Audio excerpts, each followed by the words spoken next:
Hi friends, நம்ம இன்றைக்கி learning English சேனலில் என்ன பார்க்க போகிறோம் அப்படின்னா கேன் அப்படிங்கிற வார்த்தையை யூஸ் பண்ணி குட்டி குட்டி சென்டென்ஸ் தான் பார்க்க போகிறோம். சரியா? கேன் அப்படின்னா என்ன அர்த்தம்னா முடியும். கேன் அப்படின்னா முடியும். இதை வச்சு நம்ம குட்டி குட்டி சென்டென்ஸ் பார்க்க போகிறோம். வாங்க பார்க்கலாம். ஐ கேன் அப்படின்னா என்ன அர்த்தம்னா என்னால் முடியும். யூ கேன் அப்படின்னா உன்னால் முடியும். ஹீ கேன் அப்படின்னா ஹீன்னா அவன், கேன்னா முடியும், அவனால் முடியும். ஷீ கேன், ஷீன்னா அவள், கேன்னா முடியும், அவளால் முடியும்.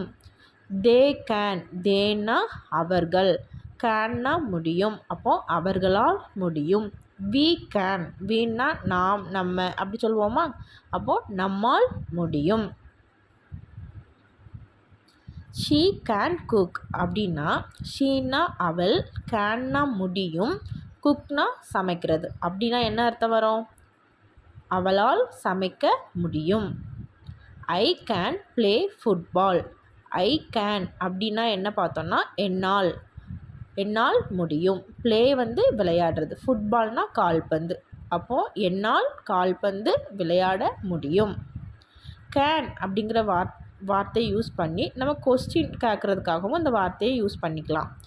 First, can I go to the school, நான் பள்ளிக்கு செல்லலாமா?